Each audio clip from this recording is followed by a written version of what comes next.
It is time to lift another veil. There seems to be no end to the lies. It is important to understand that a science can be constructed out of almost anything. The indoctrination of heliocentrism and its subsequent scientific fields are primarily metaphysical and not rooted in the physical observable world we inhabit.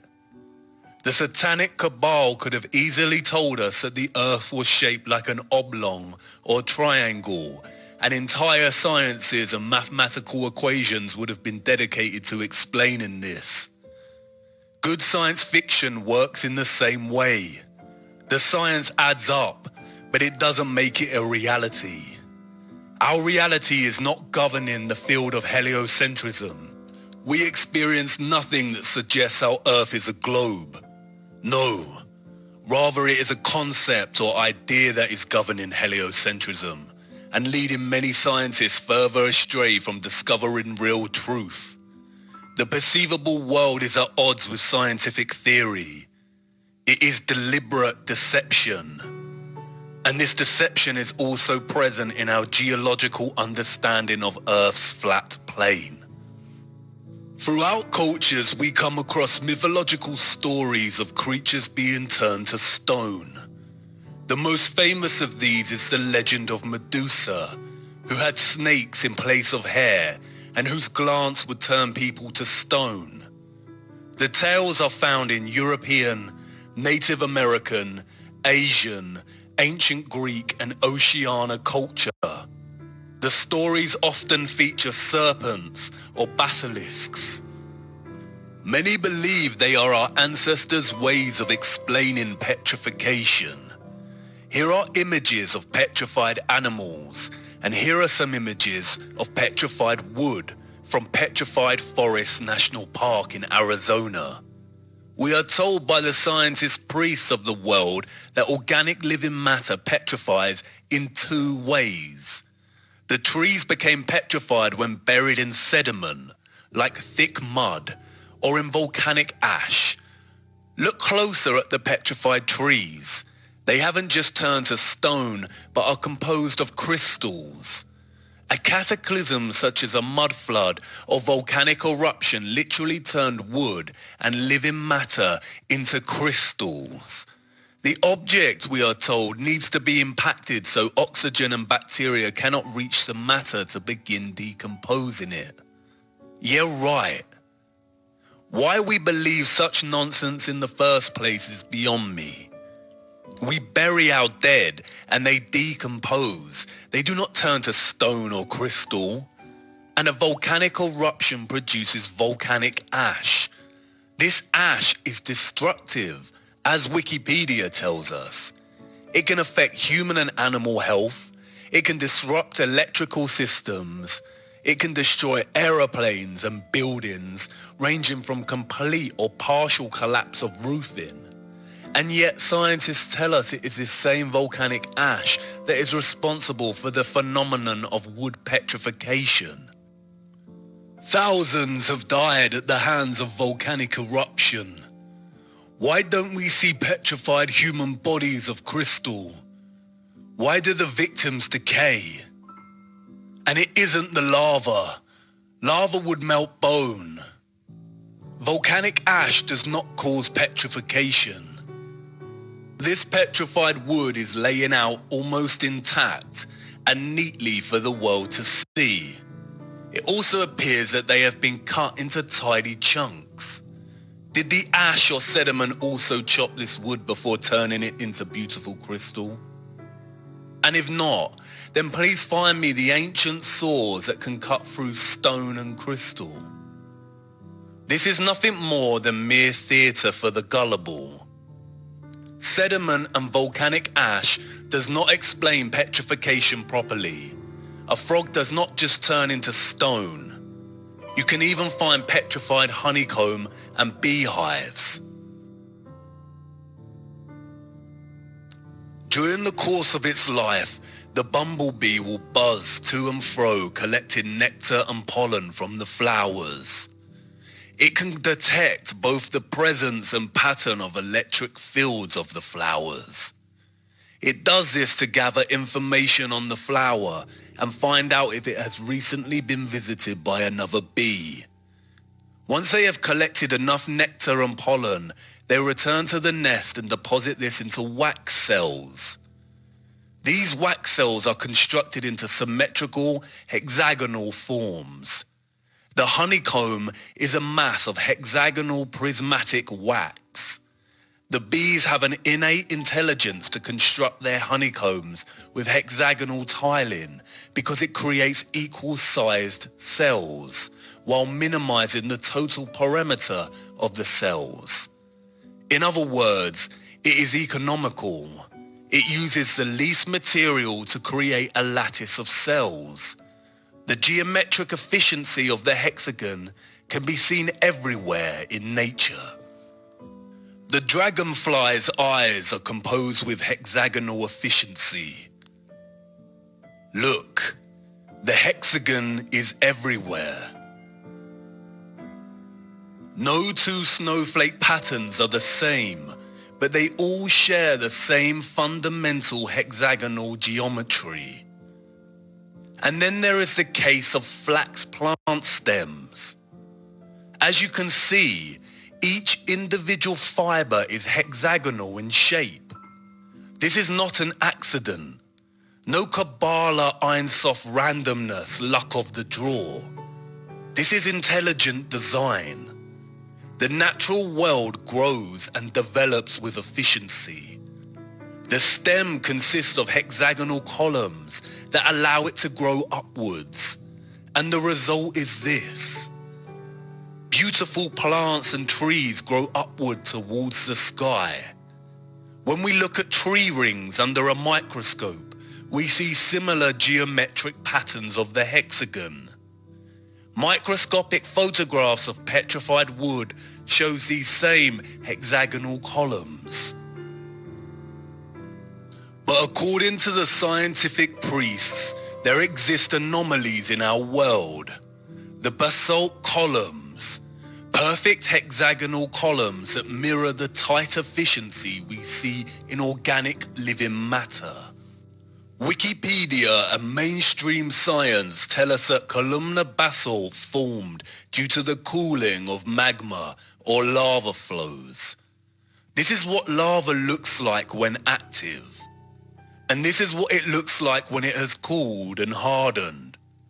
So how did magma or lava cool down and form hexagonal shapes so perfect in their geometric symmetry?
The basalt columns are likely a particular kind of plant, and not all of the giant trees of the world are formed from basalt columns, but other silicon structures.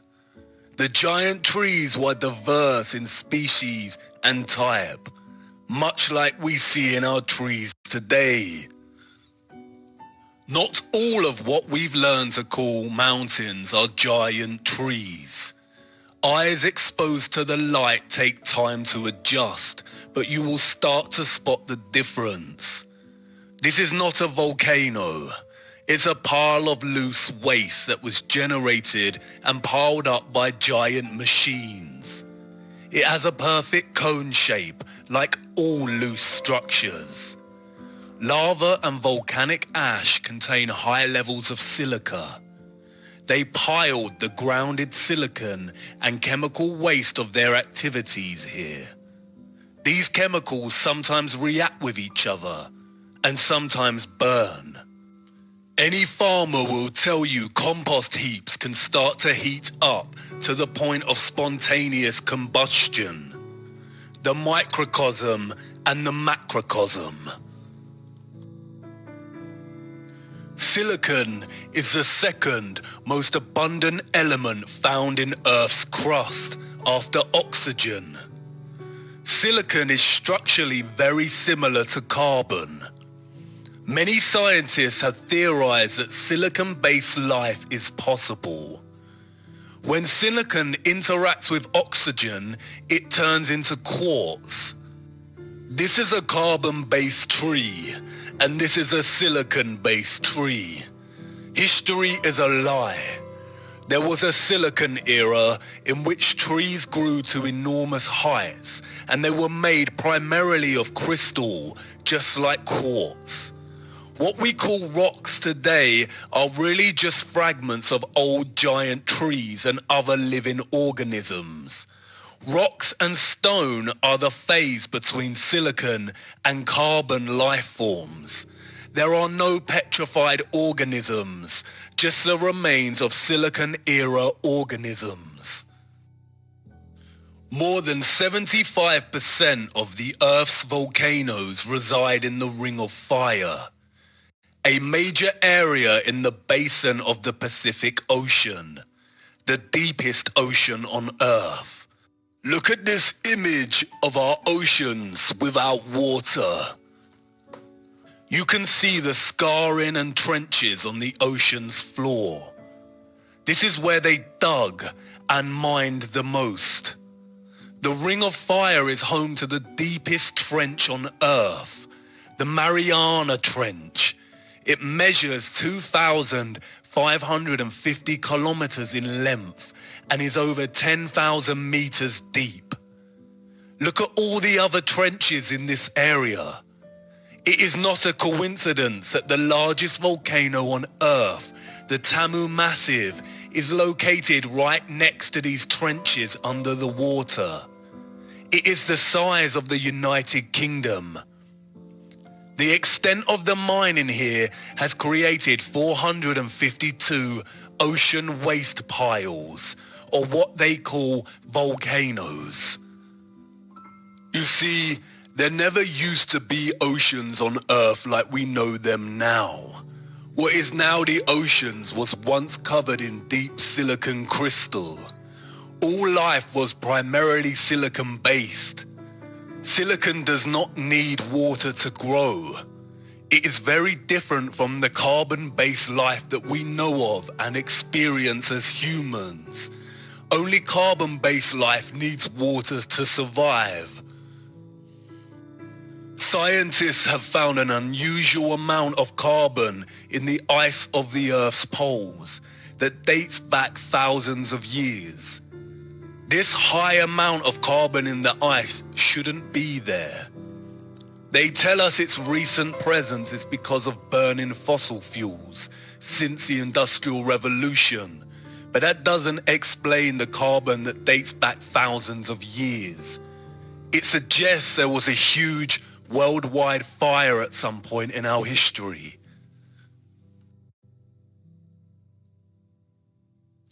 Carbon was brought into Earth. Silicon is usually bound with oxygen. We are told that in order to reduce the silicon to its purest state, which means removing the oxygen molecules,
much more gigantic in scale, and for the first time.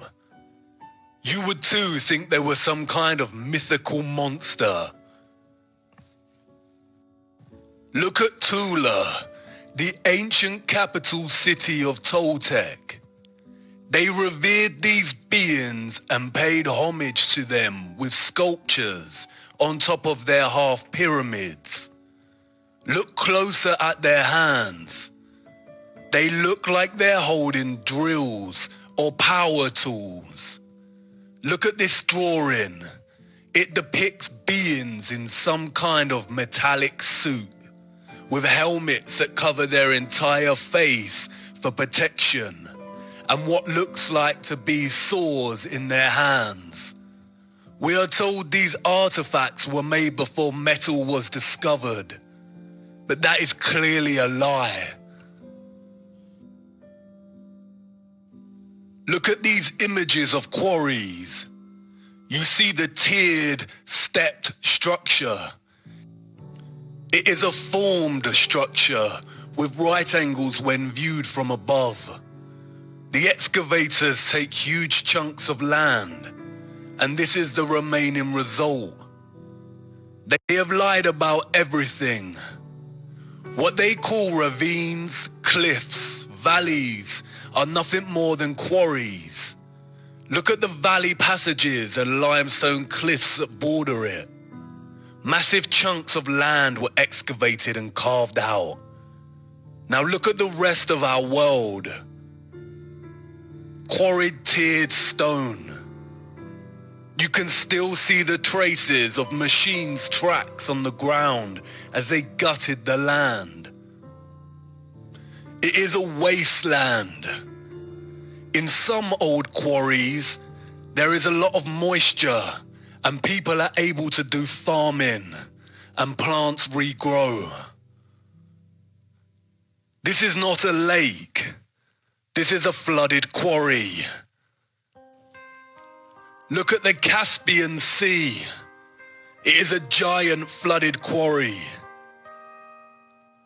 And these quarries are literally everywhere. Tibet Mountains, a 6,000-meter quarry. Grand Canyon National Park in America, huge quarry. Lake Louise in Canada, flooded quarry. The Red River Gorge in America, quarry. The Peak District in England, a quarry with new growth.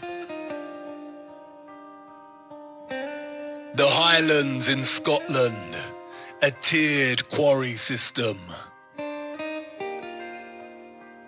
Snowdonia in Wales, a flooded quarry system. Blue Mountains in Australia, a huge gutted quarry. The Blue Mountains again.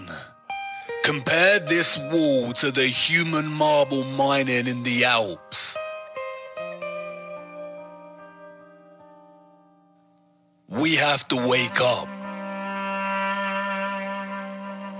Tongariro National Park in New Zealand, quarried waste heap. Utah State Park, a huge quarry.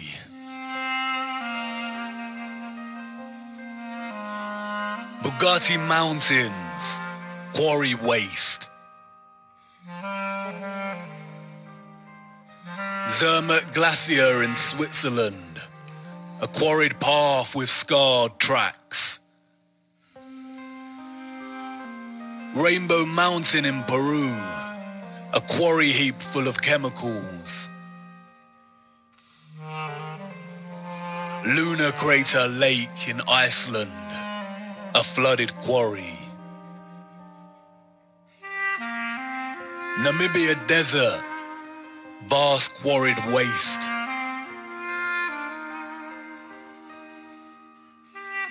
Egyptian Desert. The bottom layer is totally scraped out. Nothing grows here. There is no soil left. Deserts are completely artificial. They are the result of giant-scale mining activities so barbaric that they removed all soil and living life. Australia is a huge quarry with barely any soil, just red dust. The Sahara Desert is gigantic quarry waste. What is sand? It is silica or silicon dioxide. Sand is grounded, fine silicon dust. Just like we see sawdust when cutting down carbon trees. It is the remains of the silicon trees. Baltic amber often washes up on the shores of the Baltic Sea. Amber is fossilized tree resin. 90% of the world's amber comes from here. There is so much amber in the oceans, it shouldn't be there. It is the waste of the large-scale mining of Earth's old gigantic trees. There is not an area on Earth that throughout history has not been mined. There are no natural rocks, mountains, cliffs, ravines, plateaus, canyons, deserts on Earth. Earth is not a spinning planet that's evolved over time. It is an old, flat quarry. They have lied to us about everything and hidden the true barbaric history. A tremendous sin. Did you know that trees communicate via root systems? Through underground network systems, the wood wide web. They communicate via slow pulsing electrical signals. There exists entire cave systems of crystal under the earth. They say caves form from water erosion. But why are there gigantic crystals in so many of them? These are not caves. They are cut-off root systems of our old, majestic, giant silicon trees. Look at the rivers of our world from above. They look like excavated tree roots, because they are. They gutted our giant trees and their roots. Many river systems are actually the flooded, cut-off root systems of our old, majestic, giant silicon trees.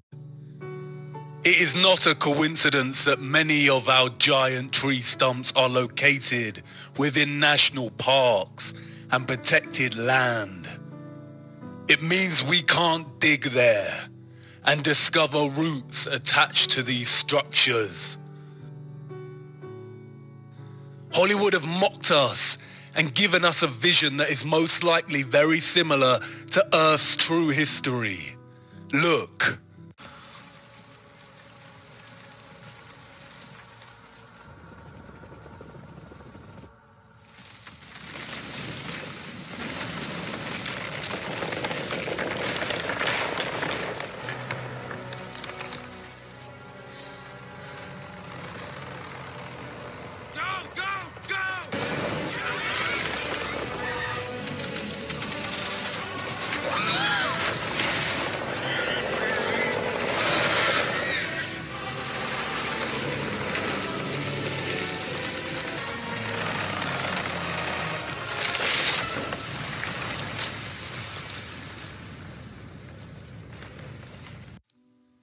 It's interesting that the director of this movie, James Cameron, also has an obsession with diving down into the Mariana Trench.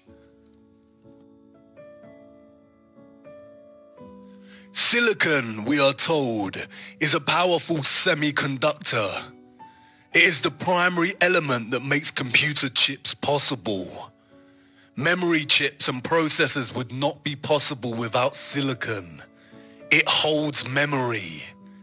That's why they call our era the Silicon Era, and that's why it's called Silicon Valley. They came and brought in carbon so they could oxidize and retrieve pure silicon from our once beautiful world. It may have looked something like this. Why did they do this? What on earth happened? Carbon life was not supposed to be. If you look closer at the carbon element, we discover that it consists primarily of the isotope carbon-12. The carbon-12 isotope makes up 98.93% of the entire element of carbon. Carbon-12 is composed of 6 protons, 6 neutrons, and 6 electrons. Carbon is number 6 on the periodic table. It is the mark of the beast. Carbon life, human life as we know it, was created by the beast. 666. Maybe that's why humans have such an innate propensity for satanic, barbaric behavior. We must move towards truth, light, and goodness. Everything we have been told is a lie. Our entire history is a satanic fabrication, and the joke's on us. I want to show you something else. Old photographs. They said it was just for preservation and restoration, but you can make your own mind up.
Going. There isn't much time left. Let's go to episode 12.